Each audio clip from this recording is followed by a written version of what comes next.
people, BookTube, Megan here, and time for a tag video. Been a while since I've done one of these. First off, apologies. Crappy background. Sun came out. This is the best I can get in the viewfinder that doesn't look like I am a mass of light. So, apologies, especially for back there, but we're working with it. So today, I'm going to be doing the Pokemon Go tag. Love Pokemon, been a fan of Pokemon since I was like 10, 11 years old, and I'm now going to be 30 later in the year. It's been a big part of my life. And I also play Pokemon Go because of that love. And since Pokemon Go's 5th anniversary happened earlier this month, I figured perfect time to do the Pokemon Go book tag. So yeah, the original tag and its creator, if I can find them, will be down in the description, and let's just get right on into this. And I got a notebook with questions, so apologies if I'm constantly looking down or off to the side a bit. So prompt number 1 is start a Pokemon. What book started your love for reading?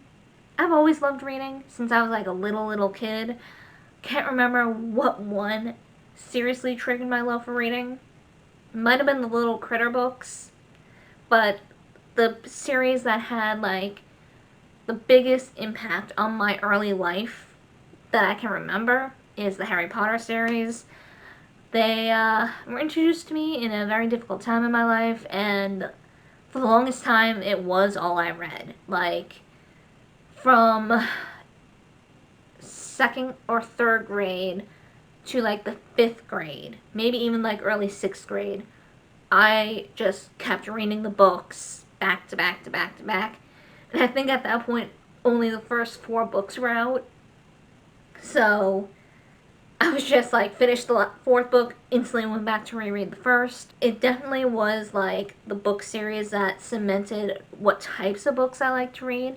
I like the fantasy, the magic, urban fantasy, that stuff in that kind of vein. So even though it wasn't the first series that really brought me into reading, it helps cement and like make me realize what types of books I did like to read. Prompt number 2, Pikachu, an iconic classic that you'll always love.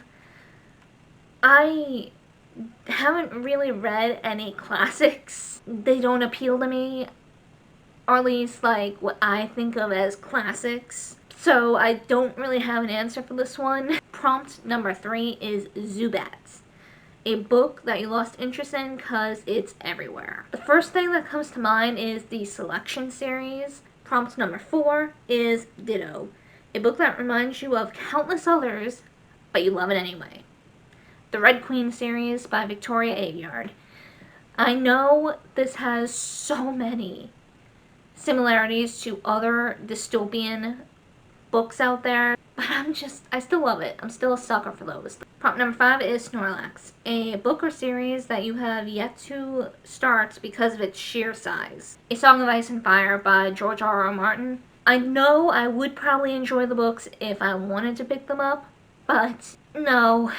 Between the books themselves and just the fact that I guess the latest book still hasn't happened yet, the series is still unfinished and doesn't look like it'll be finished, I'm not gonna do that to myself. Prompt number 6 is Gengar, a book that kept you up all night. The most recent one that pops in my head is The Iron Raven by Julie Kagawa.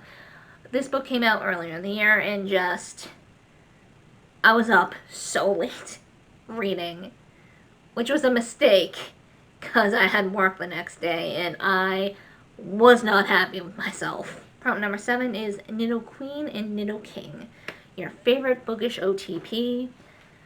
I'm not like die hard into shipping. Like, I have opinions on different ships for sure, but I don't think I'm like do or die enough for anyone to have like a favorite. But I do very much like Feyre and Reese. I think they are a cute couple. Love them as couples, so that's probably the best answer I can give. Prompt number 8 is Rapidash, a fiery hot, fast-paced read. I'm not quite sure about fiery hot, but the Mercy Thompson books by Patricia Briggs, I can usually just zoom right through. I love them. I get so invested when I read them, and just, I get through them so fast. I zoom through those. So, yeah, I'd say the Mercy Thompson books. Question number 9 is Eevee, a series you'll never get tired of seeing spin offs for. Hands down, the Rhaenyra books by Michael J. Sullivan. Just, I love that world. I love the characters. I love Michael J. Sullivan's writing. I love the spin offs and companion series that we've got so far. Just Rhaenyra Revelations, the Rhaenyra Chronicles, Legends of the First Empire. The newest one, The Rise and the Fall, I got my copy of Nolan. I am so pumped to pick it up and read it. Just, I'm excited to start this new one, and just, if he wrote nothing else but books in this universe, I could die happy. Just, I want to see more in this universe. Anything he writes in this universe, I would pick up and read. Hands down, no questions asked. All I need to know is in that universe, and I will be buying it. Just shut up and take my money, I would be buying it. Prompt number 10 is Magikarp, a book or series that was surprisingly awesome. I would have to say the Natural series by Jennifer Lynn Barnes.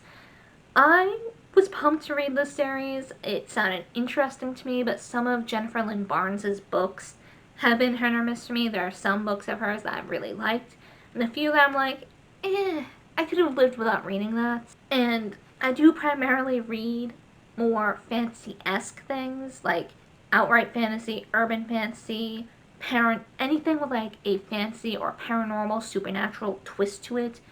That's my preferred reading. There's no magic, no supernatural elements to the series at all, and I found myself greatly enjoying it. Prompt number 11, Legendary Pokemon, an overhyped series that you're still excited to read. Hands down, ACOTAR. I know, it's so talked about, so popular. People have very strong opinions on it. They love it or hate it. I love it. I'm still gonna get just as excited for the next books in the series, and just, it's overhyped, but I do very much love it. Prompt number 2, Mew/Mewtwo, a collector's edition you wish you owned. I don't know if this counts, but I'd have to say hardcover copies of Mooncold and Iron Kissed by Patricia Briggs. The first 3 books in this series only came out in paperback. They did a limited release for hardcovers, so now there's like only a set number out there. I believe they're technically considered like collector's editions because of that, and just because there's so few of them. They are so expensive to get a used copy. Like, I've seen hardcover copies for these 2 books go for hundreds of dollars. And it makes me die a bit inside knowing I am never going to get my hands on those unless they re-release the hardcovers out there due to demand or whatever. But I've almost given up hope on getting Mooncold and Iron Kissed. I would literally, I don't want kids, but I would have a firstborn to trade for those 2 books. I'm only half joking for that. Moving on. Prompt number 13, Poke-Egg, a debut novel that you're very excited for. I'd have to say Awakened Magic by Sasha Lawrence. I was literally just browsing Barnes & Noble, picking up another new release, checking in, see what's new in the YA section that I haven't seen on Book Talk, BookTube, Book Twitter, anywhere, and thought, this cover looks cool. Read the synopsis, and I'm just like, I need this in my life.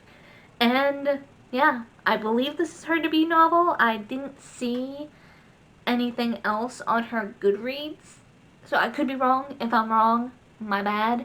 But this looked amazing. So I'm excited to pick this up. Prompt number 14 is Lore Module, an auto by author. I have kind of a few of those. I will mention Julie Kagwa.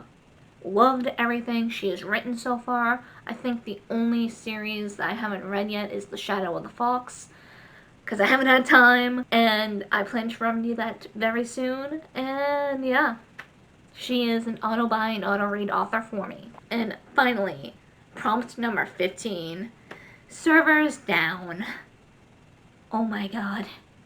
The early days of Pogo when the servers were always goddamn down. I don't miss those days. Anyway, Prompt 15, servers down. A book release you've been waiting for forever. Strange Fate by L.J. Smith. This book I've just pretty much accepted is never going to be released. Never going to be released. This series that this is supposed to be a part of was coming out in like the 90s. It might have started in like the late 80s. I don't know. I can't remember. All I know is the latest book came out in like 1998, 1999. That's over 20 years ago. 20 years. And I do understand she had some personal stuff going on in that time, which I can respect needing to step away from writing. Fully support and respect that. Health, mental health, physical health, all that comes first. But the fact that 20 years later, and I believe she has written some stuff since then, I don't know the full scope of things. Just, I am very salty that Strange Fate has not come out yet. We have gotten, as far as I know at least, no news on Strange Fate. I waited a long time. I didn't read the books as they were coming out. I was a little too young for that. I was like 7 or 8 when the latest book came out. But I did read them in like the mid-2000s. So while I have not waited the full 20 years like some fans, I have still waited a long time. And just, I've accepted it's never coming out. And it makes my reader heart sad that this series I will never know the conclusion to. Anyway, yes, that's it for this tag video. I don't have anyone to tag, so anyone who wants to do this tag, feel free. And any Pokemon Go players out there, for the hell of it, I'm just gonna leave my trainer code down in the description, so if anyone needs a new Pokemon Go friend, hit me up. I send gifts as often as I can. I have a long friend list because of the Pokemon Go Fest lately, so it might take me a little while to send gifts, but I will send gifts as often as I humanly possibly can. So yeah, that's it for this video, and I hope to see you guys next time.